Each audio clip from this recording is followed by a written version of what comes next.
It's all good, though. Yeah. Tried to come back too fast. Yeah, I started training, huh? Yeah, a little bit too much. That's bad. I'll be back strong, you know? Yeah. Good luck this week. Thank you. I appreciate that.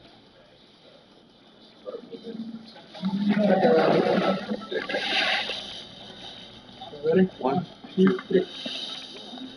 Okay. Gotta squat up in them thing nice. Yeah, girls when they put their jeans on. When it was nice jeans, tight jeans. Yeah, when they wear their tight jeans, they gotta like jump and drop down. Alter G treadmill just takes off some of the body weight. Yeah, it's good. I started using it for this fight camp. Just makes the run a little less taxing, you know, on the knees and everything. It's good. I enjoy it. Enjoy the run on it. Taking over my PT room, Daniel. Cutting into my PT time, son. What do you mean? I'm just kidding. How you doing, champ? Good. One last ride, huh? Yes. Hey, you're the man. I tell DC all the time. When I was in high school, I bought the same wrestling shoes you wore. red and black Adidas Combat Speeds, and then yes, it kinda. I didn't make the Olympic team, but and then I got the John Smith 3s, the black ones. So I guess you could say I'm a fan. All right, thank you, though. See you this week, man. It's been a wild ride. Cap this thing off right, DC.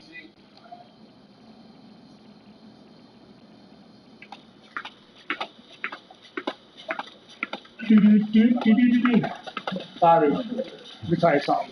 Like, you tell me it's a smart cage. Like, dude, how perfect is this room? Like, it's like emanating. It's amazing. Like, it's not small cage, small room. You know what I mean? Yeah. I'm gonna warm up just a little bit. Small good.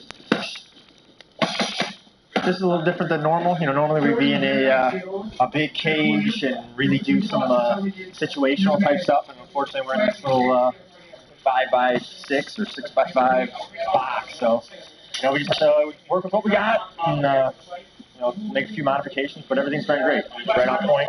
We're ready to go. There you go. I look back at Stipe's career from when we first started, you know, to now. You know, and it's been unbelievable all the way through, and mainly because of the person he is, not just a fighter. You know, we want this to be the fight that he shows all of his potential, you know, all of his attributes that he's established and worked so hard for all these years. I mean, who doesn't want to win the trilogy? Oh, great.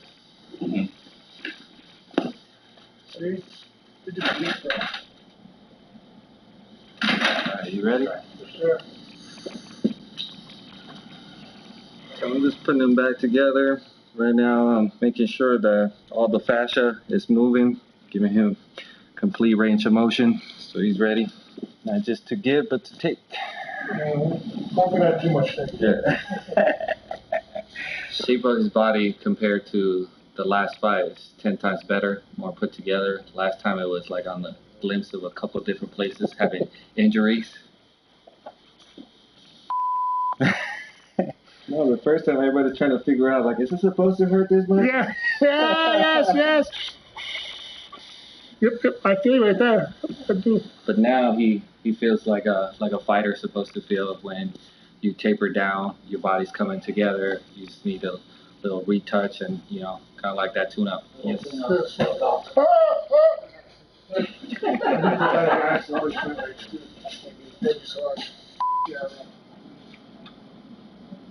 Picking up a new sport, doing. I'm very bad at it right now. Okay. But I don't accept how bad I am at things. So I just keep working.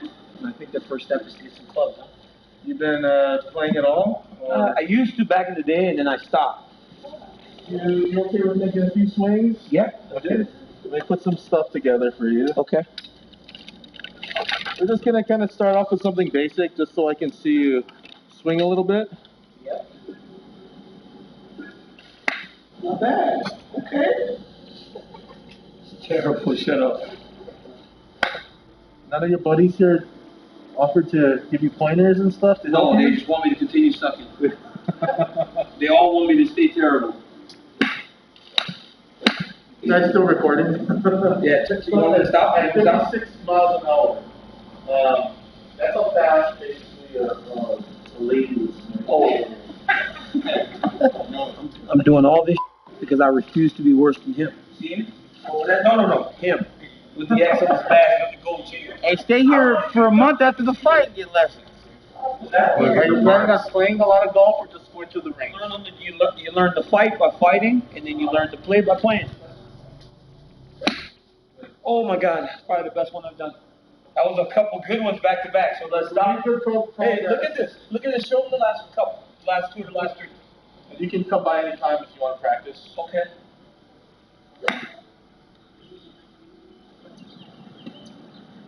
Everyone, thank you so much for joining us. I'm Megan O'Leary. Today we'll be chatting with two of the biggest stars from UFC 252. Let's get right into it and bring the fighters in. You know him, the man, the myth, the legend, Daniel Cormier. Thanks for joining us, Oh Stevie. man, good. It's always good to see you, my friend. It's always good to spend some time with the fans, you know? All right, we got to bring in one more person before we start. Sugar Sean O'Malley. The Sugar Show! The Sugar Show has arrived!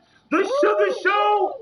Yeah, fun fact, DC's commentated every one of my UFC fights so far. So, you've seen this right bomb a few times. I've seen the right hand a few times though. I saw it last time. It was different, right? It was as soon as he got in the range, he threw it, and the guy just fell back, and I was like, oh my God, like it just keeps happening. That little uppercut too on Jose put his lights out.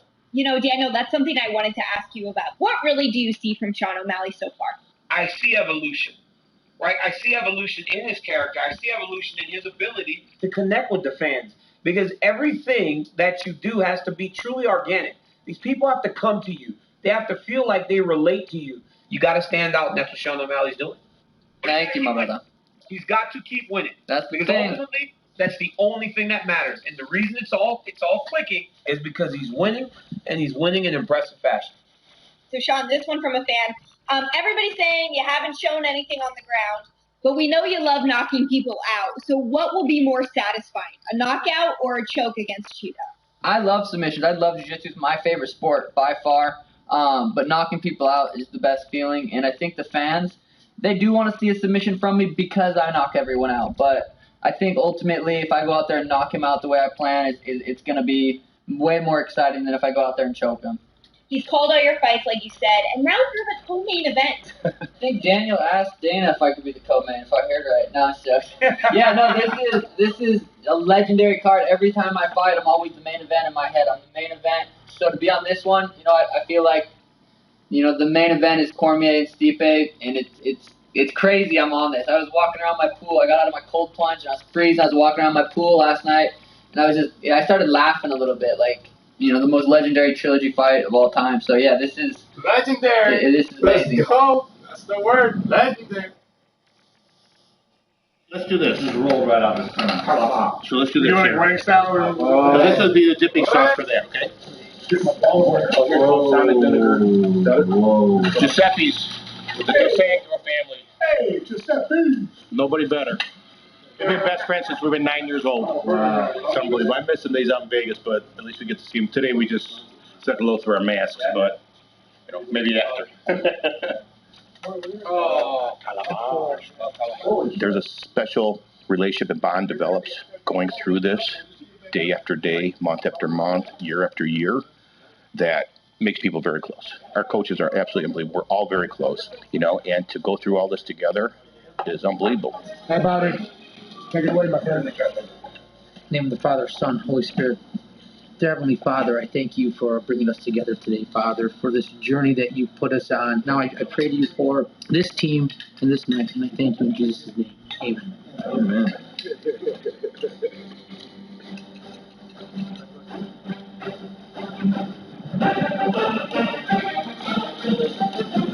Let's go. Join my stream tomorrow night for the pay-per-view.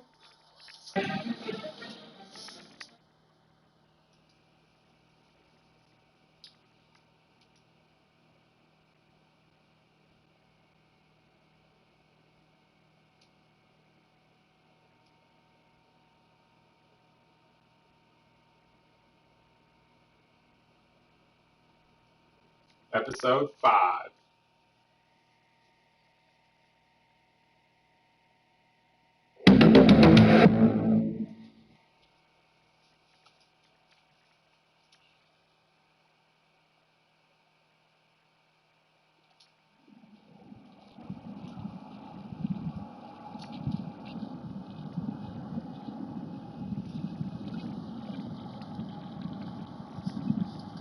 For real, yo? I'm from the 15th, like for real, for real.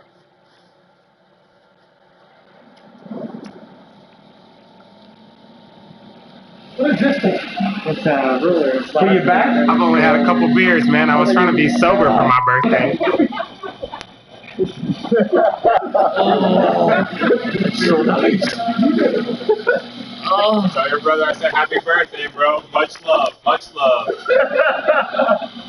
It's good. Yeah, it's really good. Like you said. Man, bro, that's the same. No, 3 people. 4 people. You're gonna hop on in. Wait, It's gonna go all I'm the way scared. I'm down. scared. What's up, Maddie? How you doing, baby? I'm chilling. What's up, boys? It's called the cocoon. It's like a recovery deal. It vibrates, like massages my back and legs while you sweat a little bit, you know? When you get into fight week, Matt, like Monday and Tuesday is almost like a regular training day. So Wednesday morning, we've committed ourselves to way more recovery than I normally do. I mean, I enjoy every single part of fight week because, Matt, you know, we only have a number of them, right? Eventually, there are no more fight weeks. And then what, you know?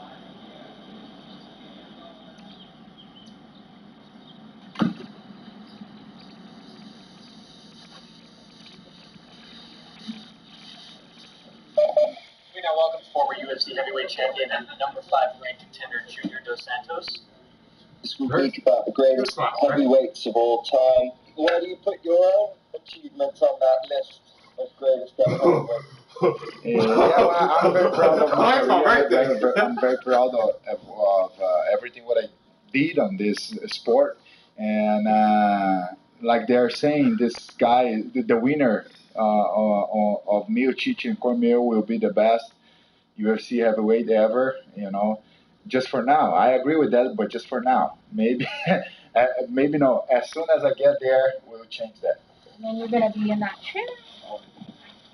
Jeez, how you guys doing? Good. We now welcome Jair's Eno Rosenstewart. When you have a guy who's had so many of those big fights in his career, Let's go, it's my birthday. understanding who you're really ready for when you go out there and fight. I'm not looking the past. You know, Junior did a lot of things for the sport. I respect him for that. And I respect him as a opponent too. But I'm looking forward to what I want to do, where I want to be. He's the man standing in the way. He's the man to take out. Thank you so much, Jair. That's actually all the time we have for you, sir. All right. Have a nice day. Hey, How are you? everything good, dude? How you doing? Look great, dude. Look awesome, man. Good to see you, brother. If I would have told you that you would be coming up on your 15th UFC fight at 27 years old, you would have told me there's no way. How have you kept up that schedule and won most of the time while doing it? I just like to be active. When I make the run to become a UFC fighter, I was literally fighting every 50 days in South America. I was like, this is what I want. I want to be here. I want to be in the big show, in the spotlight. So that's why I like to fight a lot, because that's how you get things done. Hey, Cheetah, what do you think about this 25-foot octagon? What do you think? I like it, dude. If you will see the octagon, I will fight before the UFC. Those things were like, you throw a jab and you're already swinging because there was no place to go. Thank you for the birthday wishes, that's South American fighting. They put us in there to break our faces. And at the end of the day, dude, it's a fight. So just go in there. I'm about to make me a birthday shirt. I'm about to make me a birthday shirt. Thank you. What you say, Dom? I said you get me hyped up. Thank you. Thank you, man. Thank you. Hey guys, we have Sean coming in. Are you enjoying the process? Are you enjoying sort of the journey leading to your destination, the belt? You know, I remember at the beginning of this year, I wrote on my whiteboard, I said, 3-0, 2020. So here it is. I didn't expect it to be so fast. I think this is my third fight in 6 months. So yeah, we're on pace for 4, but definitely not looking past Cheeto, and I know what can happen in a fight. Is there anything that you give credit to him at all? Yeah, he's good at getting punched. I think that's what he does well. He's good at getting punched in the head and he's not going out. I think Diaz is kind of similar. They're good at getting punched and staying there. I don't hit dudes on the top of the head. I don't hit dudes on the forehead. I hit dudes in the chin. And that's where you knock someone out. So the movement, the speed, where you're getting punched from, I feel like he's going to experience a lot of a doubt in the first round when I'm hitting him with shots that he doesn't understand where they're coming from. This is what I've been waiting for. Yes. I gotta get something to open it with. You got a knife. I know you got a knife. And you look like you have a knife, dog. You look like you carry a knife, dog. Yes. Found it. Let me see this part. Look, it froze again. Oh yeah. Wait for this one. Huh? I've been waiting for this one. Oh yeah. Oh, it's not big. Oh yeah, you like that? Daniel Cormier Wrestling, aka not too big. You don't want too big. Oh yeah. Ooh, I like that. I'm just giving you a hug. I just don't trust you. But if I keep my hands high, I just don't trust you. what if I keep my hands high? Like I'll keep my hands high. I don't know. I'll keep my hands high. I won't kiss you. Can't let him get the underhooks.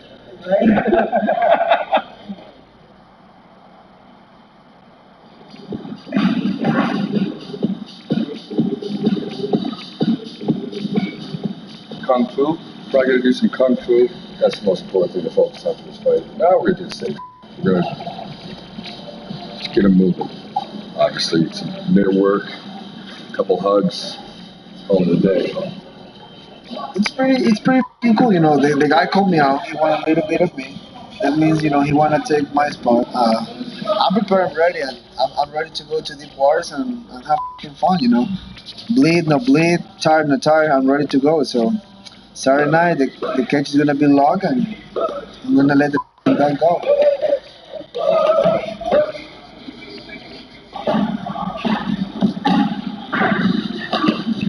When you're in shape, you're not worried. Looking back, all the work was done. Good food, good recovery, hard work, so that's them for days, baby.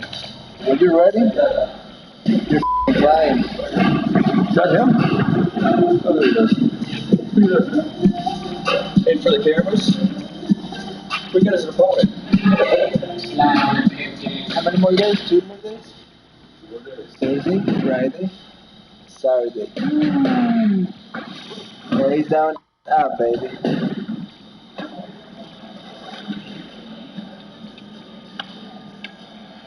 Just warm up, sweat, burn some calories, open up my lungs a little bit.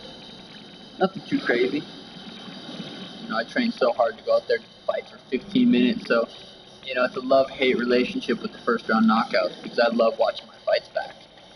You know, my last 2 fights were less than 5 minutes put together. I'm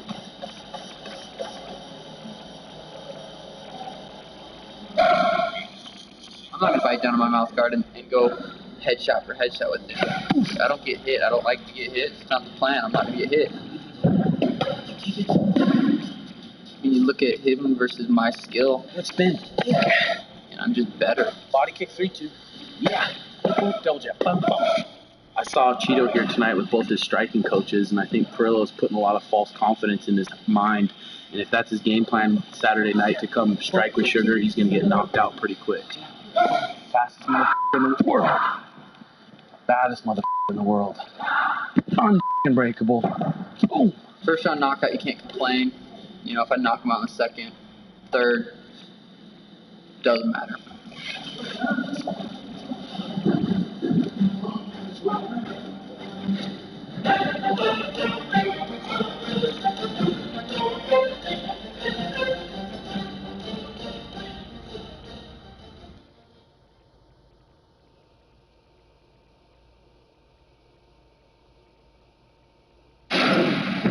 This fight determines the greatest heavyweight the UFC's ever had. Stipe Miocic is my biggest rival.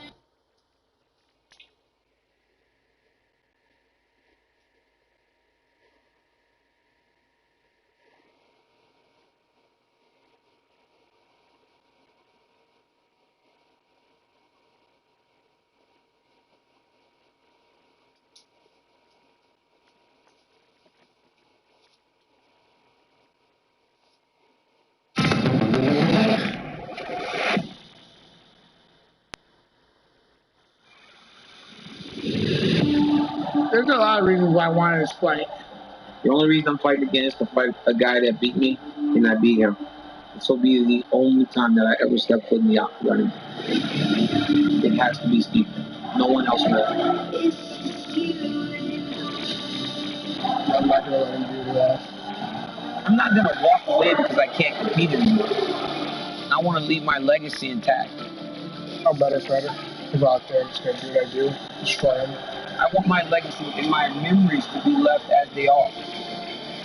At first I'm like, yeah, the legacy. I'm the world champ! Now I'm like, that's not my legacy. This fight's for legacy. This fight's for everything.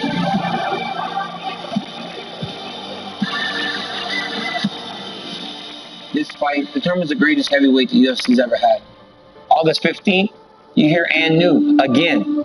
Walk in, beat that ass, hit the belt wrap around the waist, and walk out.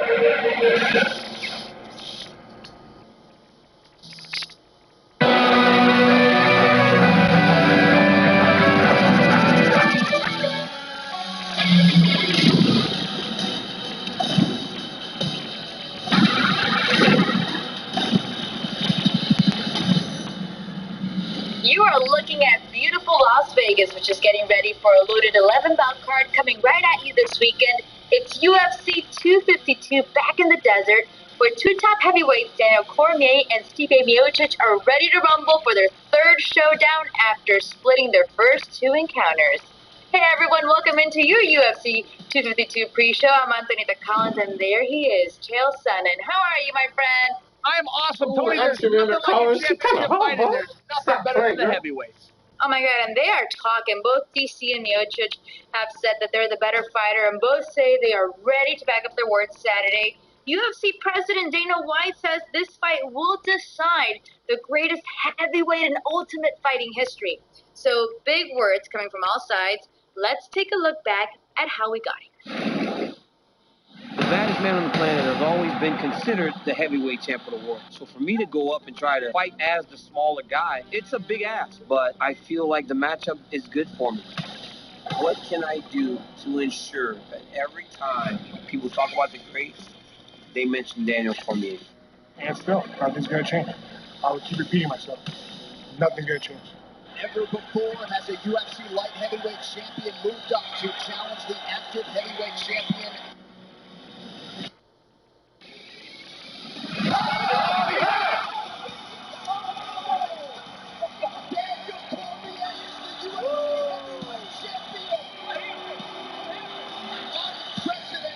Bam! On the chin. Boom, boom, boom. Out cold. You're playing the rhythm.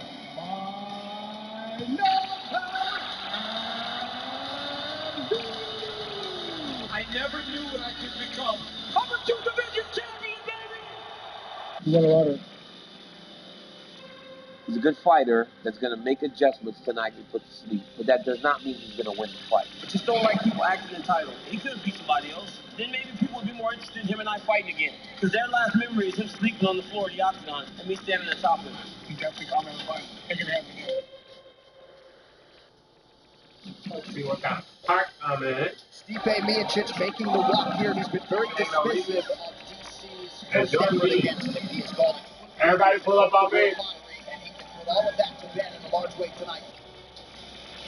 Oh, huge right. Championship rounds. That one hurt DC a little, yep. Oh, another hard left hand to the body. Some tactical changes here for Miocic. Oh, right hand up top. Cormier's dribble. That's it. That's it. Shut down. Miocic has kept the belt back. I'm a competitive guy. It's my gift and my curse. Thinking if he beats Stipe tonight, maybe that would be it. But who knows? Most of our great champions don't end on top. If last fight would have been it for me, I would have been just like the rest of them. Stipe Cormier is done. Trilogy with those two great heavyweights will happen. I'm a better fighter than Stipe Miocic, and I just want to go prove it. You walk in, beat that, hit the belt wrap around the waist, and walk out. This fight's for legacy. This fight's for everything. This fight determines the greatest heavyweight the UFC's ever had. All right, it's a rubber match to not only settle the rivalry, but to possibly anoint the greatest heavyweight to ever shake the octagon. Both fighters have double-digit knockouts to their names and similar records in the UFC.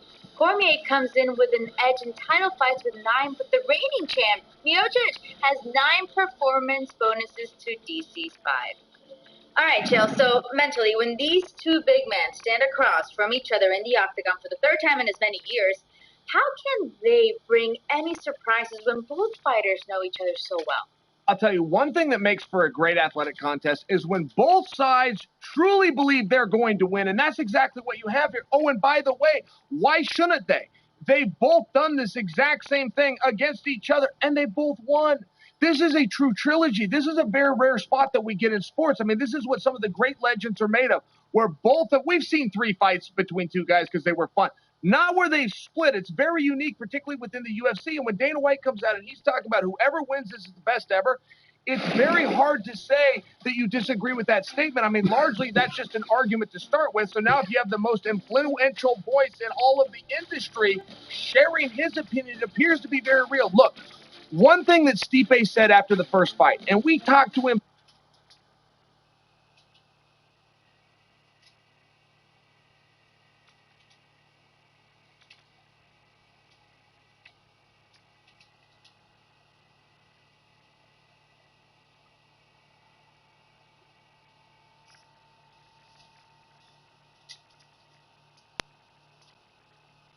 Stop playing.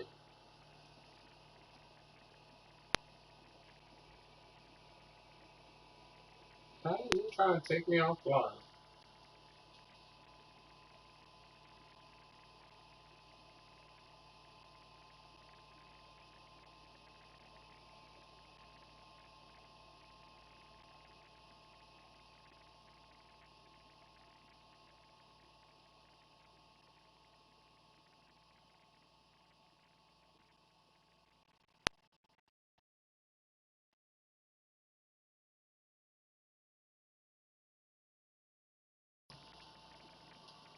Oh my god.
Wait.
August went down quite a bit differently from the first fight. But let's take a look at inside the numbers. Cormier outlanded his opponent in significant strikes and dominated when it came to head strikes. On paper, Miocic only had the advantage in those body strikes, but that helped him set up the finish. Even though he lost, Cormier tallied a lot of success early on as all three judges' scorecards had him winning heading into the championship rounds. Chael, what tactic made DC so successful in that second encounter, and how can he apply that in this upcoming fight? Okay, so Tony, let's take DC at his word, and here's what he said. If you go look at that second fight, which was the only full round of completion that we had, even though it was the second fight, he dominated. I'm talking about Daniel, but he got on top, and he was able to keep the smaller Stipe down. Here's the bad news. Daniel never went back to that. Here's the reason why. He says, I thought I was doing well on his feet. Well, the numbers that you just showed shows that he was right. He was doing very well on his feet, and to your point, the judges who had scored the rounds agreed. Even though it was stand-up, they thought DC was outstriking Stipe. I was a viewer and a fan that watched that. I'm a viewer and a fan that's rewatched it. I saw what the judges saw. I thought Daniel was doing just fine. The problem is he's now in harm's way. Whenever you're playing this game, it's only one shot. You'll hear that expression a lot, but it's never more true than you're dealing with the heavyweight championship, okay? So the reason I offer that to you is Daniel's coming into the second one saying, look, I learned from our last meeting. I'm going to take him down. I'm going to keep him there. The problem is, what if that plan doesn't work? You and I can sit back and go, we watched the fight, and that sure seems to be the great strategy. But having a good strategy and then implementing something are two different stories. The question is, can Daniel take him down and keep him there, rinse and repeat 5 times? That's the thing. That's the thing. All right, so then let's flip the coin. And Miocic seemed to wear down Cormier as the fight wore on. Chael, what did Stipe do so well exactly to dig himself out of that hole to finish, DC? I was very surprised. And I must tell you, I've seen all of Stipe's fights. Even I was surprised with his composure. Look, if you end up on bottom of Daniel Cormier, who, by the way, outweighed Stipe Miocic, now you're carrying that weight around. You got a 2-time Olympic wrestler on top of you. He's dropping elbows. He's softening your body. Generally, when you get up, you're now different. And you're different for the worse. And if you came in at 100%, I got to think that meter's down somewhere closer to 80%. It's very surprising that as the night went on, Stipe got stronger. That's just not what happens to the guy who loses the first round. Oh, and who, by the way, is outweighed by his opponent. That's just not what history tells us. Oddly, Stipe was taking notes.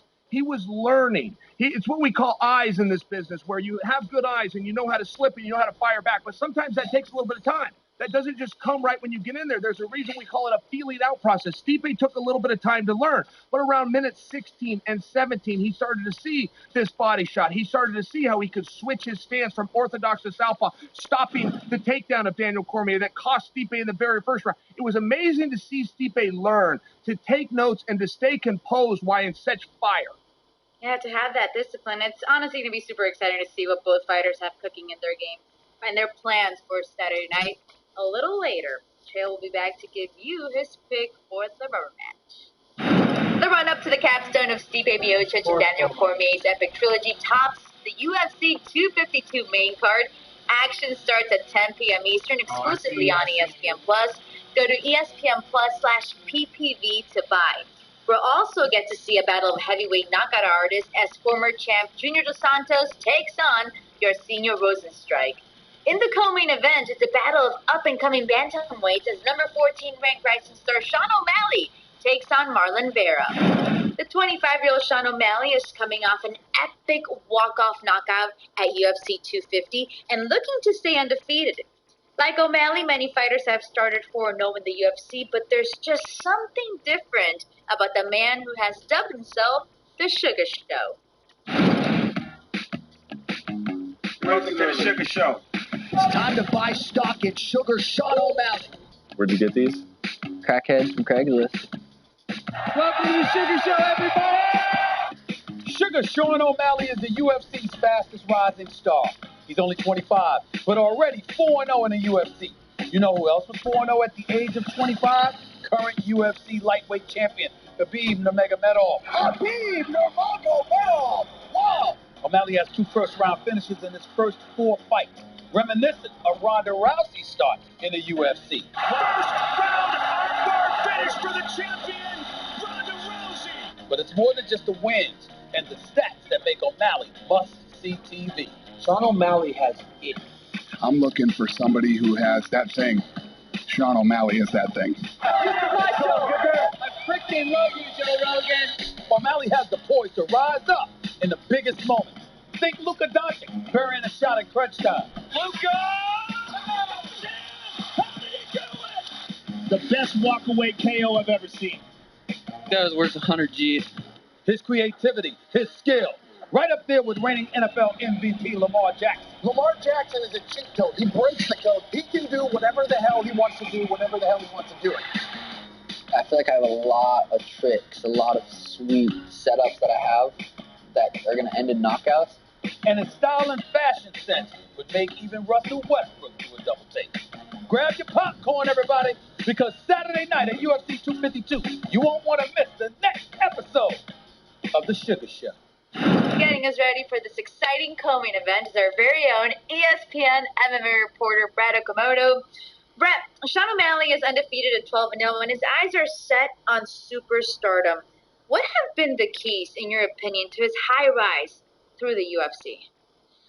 I think it's a combination of a lot of different things. First off is he is quick, and he likes to talk about his speed, and speed kills in combat sports. We say it all the time, and Sean is very, very fast. And I also think that, you know, it's why some people love him and some people he rubs the wrong way. He's got a lot of confidence in himself. He really does. I mean, he's pretty fascinating to listen to when he talks about sometimes when he's in the cage that he's so calm and collected and confident that things seem to slow down for him. He said earlier in his career, he'd almost have like this blackout moment where, you know, the fight would be over and he'd win by knockout. And he almost was like, man, I can't even like recall what happened in the fight. Now he's like, everything slows down for me. And that sounds like a pretty scary thing if you got a guy with that speed and that power who was in there and just seeing everything so clearly. And I think that that's something that I've noticed in Sean's fights recently. Yeah, that confidence. And I mean, you've spent some time with O'Malley in Arizona and gotten to know him even more. Anything that might surprise us about this young star? That he's smart. That he's not. I mean, you think you see the hair and you see the antics that he's doing. You know, I mean, the guy likes his marijuana. He doesn't shy away from that. And you think, what's this guy? Is he? You know, is he just kind of some guy that just happens to be good at fighting, but is sitting around on his couch all the time? He is that guy, but he's also very, very, very intelligent. And I think he looks at the game in an intelligent way. And when he was off for a couple years and he couldn't fight, he said he was reading all the time. And that was one big step that he took, not only physically, but also just kind of psychologically, reading all of these self-help books and, you know, getting into just the right frame of mind. I think he surprised me with how intelligent and thoughtful of an individual that he is. See, that's awesome to hear because that makes him even more relatable to all of us fans and viewers watching him in some way, some shape right there. But as of right now, Brett O'Malley is the biggest betting favorite on the card in this matchup with Marlon Vera. Any chance he overlooks Vera? Yeah, I see this a lot, actually. You know, I think people are noticing that Sean is talking about Henry Cejudo and Piotr Jan and Cody Garbrandt. And they're like, hey, man, you know, why don't you talk about Chito Vera? Because Chito Vera is good, and he's been around for a lot longer than Sean O'Malley. He has a lot more experience than this guy. So I get where those questions are coming from, but I can tell you right now that Sean is not overlooking this guy. I think Sean is just going back to, you know, he's smart. He understands how this business works, and he does have confidence. He is confident that he's going to beat him, and he knows that it's in his best interest to be drumming up fights with some of the biggest names in the division. That's why so many people are talking about him. But he understands, you know, that Chito Vera is a little bit of a step up, and they were supposed to fight previously. These two were actually booked to fight years ago, and Sean never really kind of took his eye off him. This is a fight that he wanted, even though Chito Vera lost his last fight. A lot of people thought he won it, and it was a bad decision. This is a fight that he's wanted, and I think he's taking it very seriously. So let's assume O'Malley does walk away with a victory on Saturday. What can we expect to see next from him? I think he's getting a top 10 opponent. I don't know who exactly it's going to be. If Cody Garbrandt wasn't getting a flyweight title shot, I would have said maybe. You know, that fight is just everyone's kind of talking about it. You know, those two are talking about it, so why not go ahead and make it? But Cody's is unavailable now, of course. But whoever it is, it's going to have a number next to his name. If he goes out and knocks out Chito Vera in a co-main event of a pay-per-view that has the biggest heavyweight fight of all time, I think, in Stipe versus DC3, there's no turning back from that. I think people are going to want to see this guy face a real established name in the top 10. That will definitely be fun to See you in the future. Brett, as always, thank you so much for the insight and helping us make sense of this all, and we'll see you at the fight, sir. See you soon, Tony. So looking inside the matchup, it's easy to focus on O'Malley's spotless record, but Veda has almost twice as many pro fights to his name. And with 8 knockouts, most of his dozen victories have been a world win.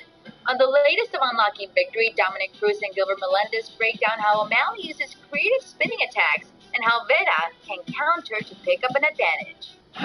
So we've got Chito Vera here, and I'm going to be Sugar Sean O'Malley. And, we're going to show you when the fight starts with O'Malley, he likes to really, right in the beginning, boop, touch you with that kick. And that really pisses guys off usually. Then they start chasing. And then he starts using his footwork. He likes this side stance because he can side kick you. Another reason he likes it is because he's always looking for a spin kick. He'll peel you out this way, peel you this way, peel you this way. Then once he gets you where you want, you try to beat him, that's when he kicks you. So it's whenever you try to beat his feet and head him off, that's when he uses his spins very well. Ooh. So now you're going to notice as he does that spinning kick, I'm going to take a little step to the side, spin. Boom, little step to the side. Now I'm going to throw a right hand at the same time. He's going to spin and go, boom. Big right hand. I'm trying to time those spinning kicks. Now he shifts. Now he's in southpaw position. Now he's going to do the same spinning kick. I'm going to rush him. And I'm going to try to close that distance. So a lot of times guys set up their spin kicks with jabs or, other fighters, they'll throw an inside kick, and then when the foot comes, they'll spin. What makes this kick effective is how fast you get from here to this part where you're spun with your back towards them, and then you can get back. My opponent's trying to beat my foot. This is what's key. This is what gives him the spin kick, is that when this opponent tries to head him off, he now has what he needs in order to land what he wants. So he'll move this way just to get you to head him off so that he can set up his power shot.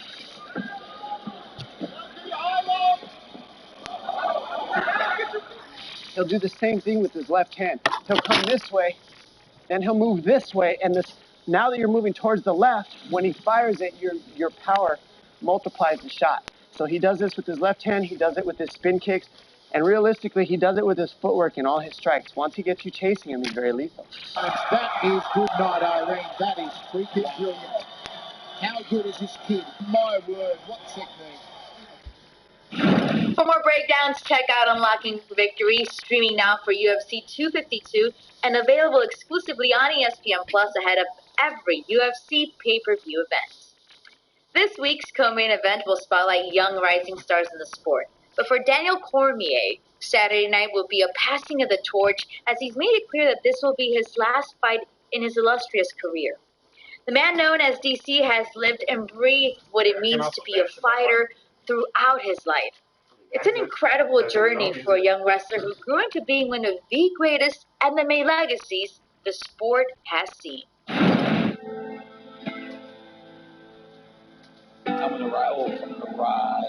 I'm gonna ride my old buggy like the Beverly Hillbillies into the section, popping and just going crazy down the road. I'm gonna be ready to go. Dana White is fond of saying that the moment a fighter even thinks about retirement, they probably should. That once that door is cracked, it's probably already time to walk through. I should have known better. Should have known me. This sport, after all, tends to be unkind to those who put off the end. But over the last few years, White has also said he hopes one particular fighter never retires.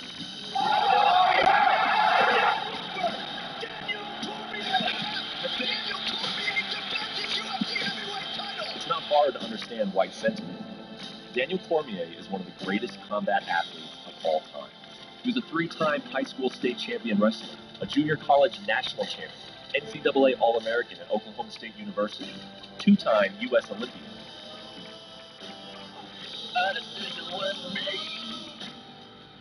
The price that I paid. Cormier was 30 years old before he even stepped foot in an MMA cage in 2009. But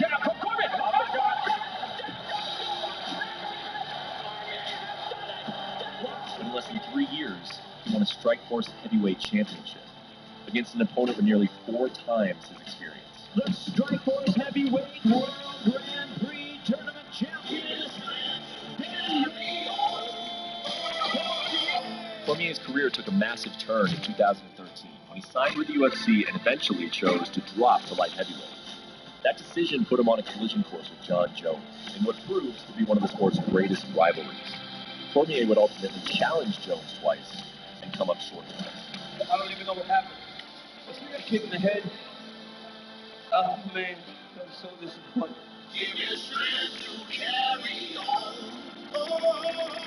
But in 2018, Cormier rewrote any potential narrative of his career when he returned to his original weight and knocked out the longest reigning champion in the history of the UFC's heavyweight division.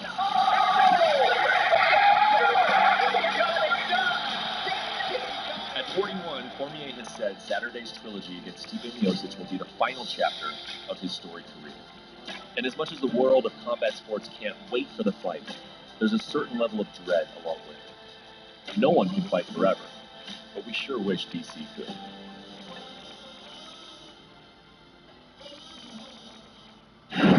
One of the many impressive parts of Cormier's career is his success in title fights. DC has fought for UFC gold 9 times. He's got an impressive 6-2 record with 1 no contest.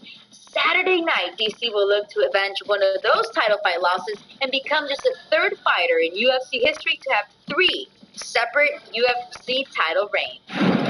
And with that, it is time to welcome in our MMA insider, Ariel Helwani, for more on DC's final fight and what will be the conclusion of this epic trilogy. Now, Ariel, you've spent a lot of time talking with DC in the lead up to this fight. Mentally, how do you think he's handling the build up to his final fight? Yeah, I actually think he's handling it really, really well. You know, I've been worried about the fact that maybe he's putting too much pressure on himself, right? To go out on top, to go out with the win, with the belt, all that stuff. There's a lot that goes into that. And he continues to tell me a couple things. Number one, he was built for moments like this, you know, competing in the national championship in college, competing in the Olympic Games, many, many big fights in the UFC. This is sort of old hat for him. This is what he's used to. The other thing that he told me, which I found to be very interesting, was this was maybe one of the more stress-free training camps of his recent run in the UFC because, you know, he volunteers as a high school wrestling coach in Gilroy, California. Well, due to the pandemic, there has been no high school wrestling these days. He's been able to train at home. He built himself a home gym, so he doesn't have to go very far. He doesn't leave his family. So all these things have actually made it a very enjoyable training camp for him. He's been doing a show that's been very successful on ESPN with myself, which he really, you know, kind of helps him relax and get a load off and all that stuff. But, you know, maybe I added that one into the answer. But in any event, he seems to be in a really good place. He wants to right the wrong. He wants to go out on top. And remember, Daniel Cormier has stumbled a lot in the big moments, but he feels like one night is all it takes to rewrite that entire history. And he likes that idea. And so that's why he's in great spirits going into this fight. But win or lose, do you believe that this fight on Saturday will define his legacy in the sport? No, I don't. I think if he loses, worst case scenario, I think Daniel Cormier goes down as one of the greatest fighters of all time, period. Certainly one of the best big men, best heavyweight / light heavyweight. Obviously, if he wins, this is so rare, right? I mean, you've been following sports, covering sports for so long. How often do we know going into a big game, fight, match that this is definitively the end for one of the competitors involved? Sometimes there are rumors and whispers, but it's never as clear-cut as this. And especially competing at the highest level for the grandest prize in our sport, it's very unique. And so if he wins, oh my gosh, that's legendary status to go out like that. Every fighter dreams of a scenario like this. But honestly, if he loses, it doesn't take away all the stuff that he did. And I don't think your career should be defined by one night. So I don't think it will change. I think it would just make it all that much more sweeter. You know, as you mentioned, Cormier has been very vocal about his confidence heading into this 3rd fight. He feels very confident. He's told you that. After losing the 2nd fight, why do you think, Ariel, he believes he is the superior heavyweight with everything going on? Because of the first fight. Because he finished him, because he knocked him out early, and because of the first round of the 2nd fight, because he dominated him with his wrestling. So he knows he could knock him out, right? He knows he could beat him at his own game on his feet. And he also knows that if he wants, he could take him down and rough him up. Some people thought that first round of the 2nd fight was a 10-8 round in his favor. So because of those two factors, he feels like, all right, if we're fighting on the feet, I can knock this guy out. I've been there and I've done that. And oh, by the way, what am I best at? It's wrestling, and I can take him down. And they're fighting in a smaller cage which should favor him, right? Because it's smaller, he can make it a dirty, close fight, and he just feels like, look, I'm not going to try to get a highlight reel finish. I'm not going to try to even make this a fan-friendly fight. He has said this. I'm going to use my wrestling. I'm going to use what brought me here, my bread and butter. I'm just going to grind him out, put him to the ground, and make this a miserable 25 minutes for him. And with that mindset, he feels like as long as I do what I'm best at and what many people think is his weakness, the wrestling, I should come away with a W, and thus I could ride off into the sunset as the heavyweight champion. Ariel, how much credit will you take if he wins for the fight, for winning the fight? Oh, a ton of credit. I will never let this down because I feel like we weren't doing a show going into the second fight, and we were doing a show going into the third fight. And oh, by the way, you won the third fight. So I feel like, what's the big difference? Because of you, baby. Ariel, as always, thank you so much for the insight. Thank you.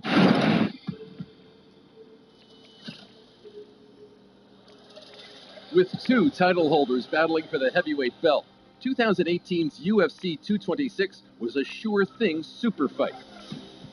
But who could have imagined at the outset how this blockbuster would become a franchise, an action-packed trilogy? Daniel Cormier, a new hope for the heavyweight division, moving up to face Stipe Miocic. One round, that's pure do or do not. There is no try.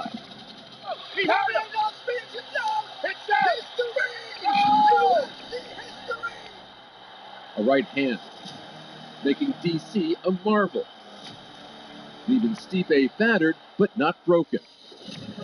And like Godfather 2, the toe-to-toe sequel, even better. Stipe keeping his friends close and his enemy closer until round 4.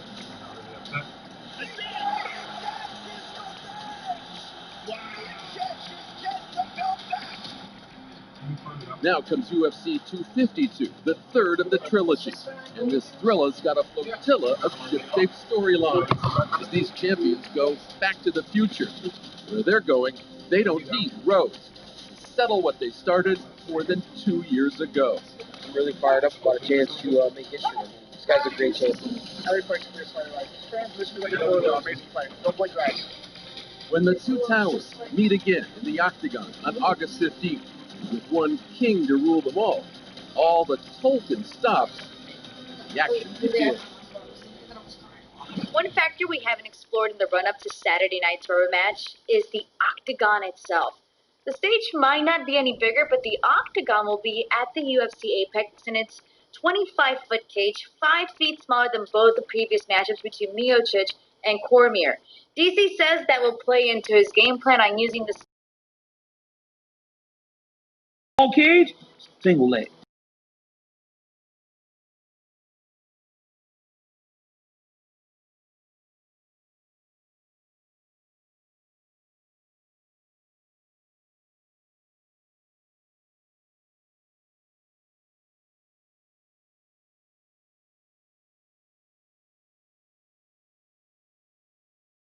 He said it, but he's had big wrestling shoes, so definitely gonna try wrestling me. So, and every fight starts standing, so don't forget that. Chael, well, DC thinks the smaller cage will play in his favor come Saturday. Do you expect the Apex to bring a new dimension into this third matchup? Tony, I have to know everything. I'm a very curious guy. I have to know your business. I have to know everybody's business. I don't get this. I've never understood this. I fought in the UFC for 3 years before I ever found out that they had 2 different cages. And it really was just a building issue, right? Back when I was doing it, 2005, we were fighting at the Hard Rock, and there was pillars within the room. So to fit the cage in within the actual architecture of the room, they had to shorten the cage. I never knew.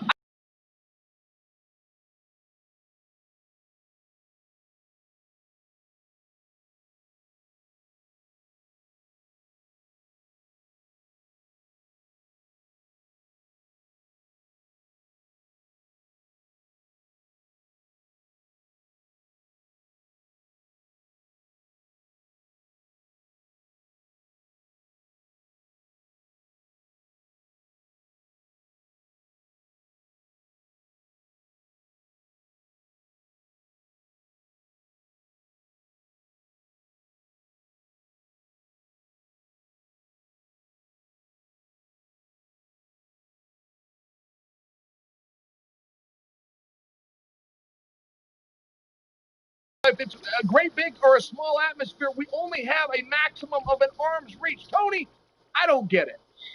I don't get it. That's crazy to think that could be a huge wrinkle that could affect the outcome now. Okay, so I want to get your point on this. While this is a heavyweight fight, we've seen both men come in at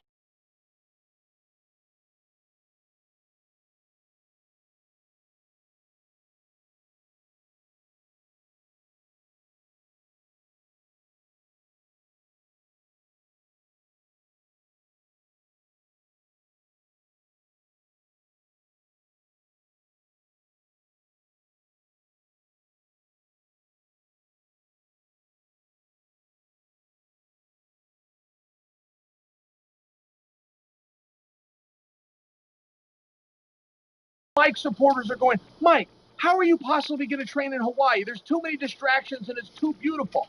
Mike got on the scale. He was 12 pounds heavier than he's ever been. And 4 rounds later, he was flat on his back and carried out. And I only offer you that to you because I was a kid at the time. I watched that fight with my father. My father was telling me going into that fight, look, he's too heavy.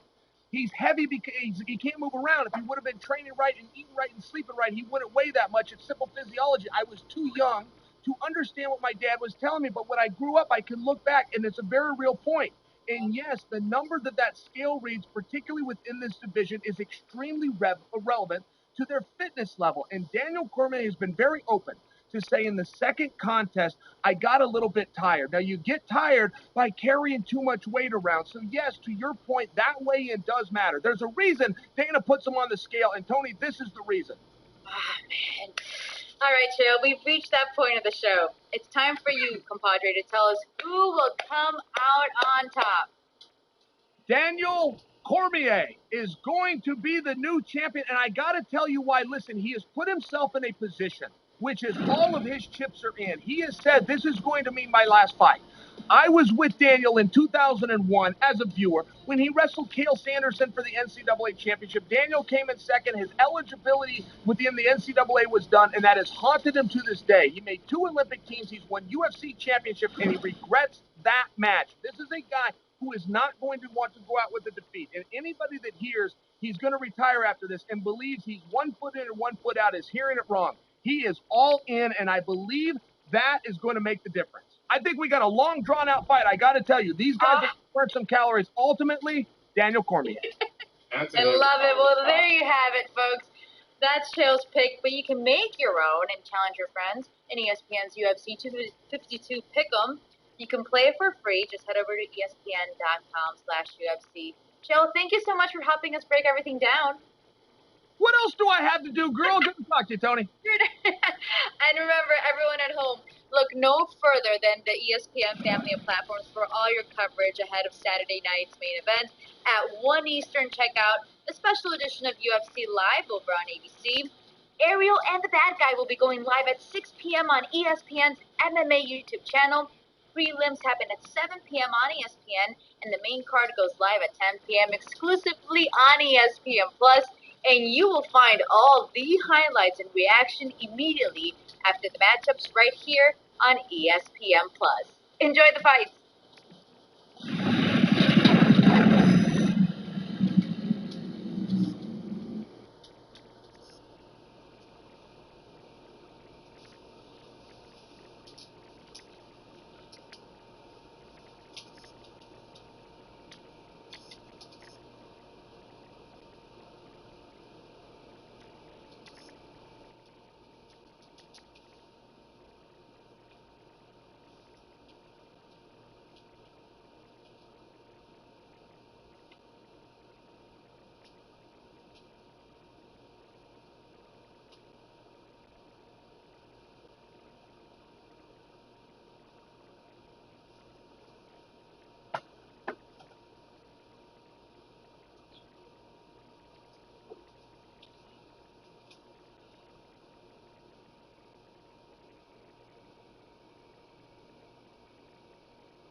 Judge David Sutherland scores the bout 29-28 for your winner by split decision, the heavyweight tournament champion and winner of $10,000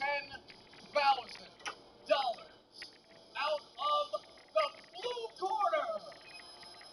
No, I'm sorry, ladies and gentlemen, we wrote blue. I'm sorry, it says blue, but it is split decision. It is out of the red corner. It is Rob, the Destroyer, Morrow.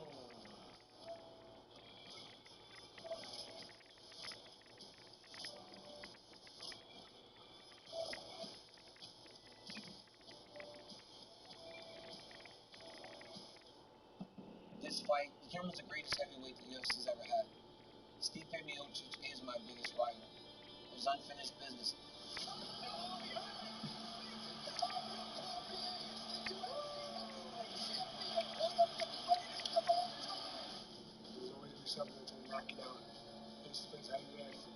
I just don't think he's good enough. It's gonna be the same result.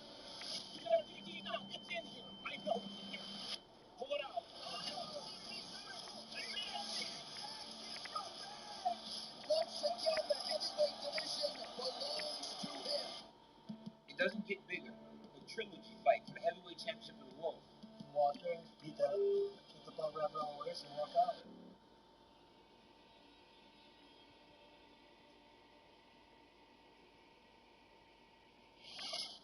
Welcome back to a brand new edition of Mario the Bad Guy right here on ESPN Plus. I'm Mario, and that's the bad guy, Chael P. Sonnen. And Chael, I don't know if you know this, but we were off last week, and now we're back on. And there's a heavyweight title fight happening this Saturday in Las Vegas.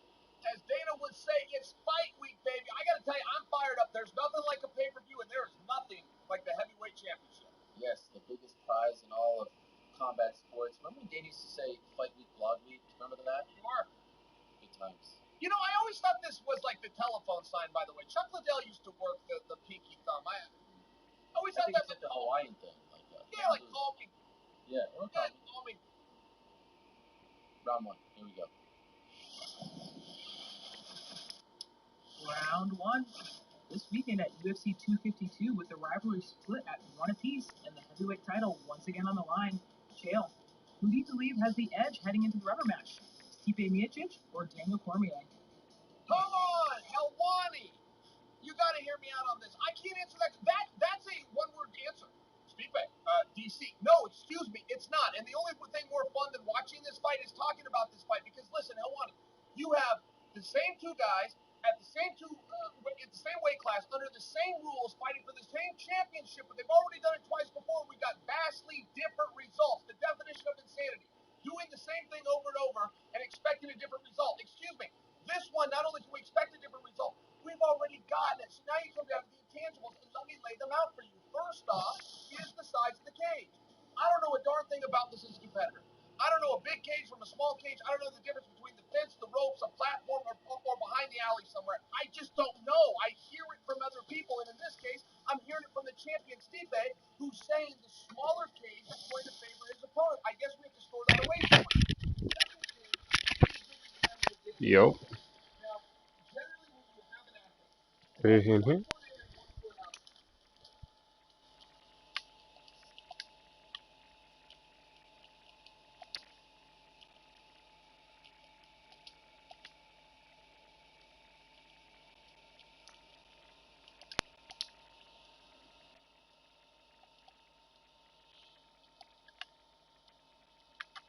Hello.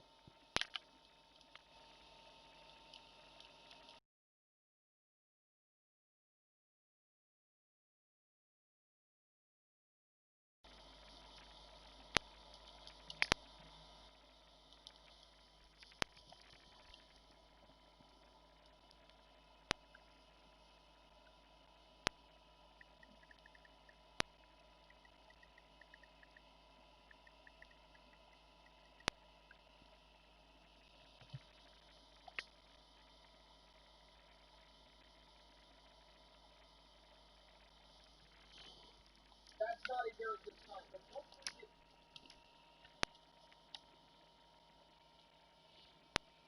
this will end my stream. Thank you everybody for watching. Bye bye. Yup. I just made the party, let you know I'll probably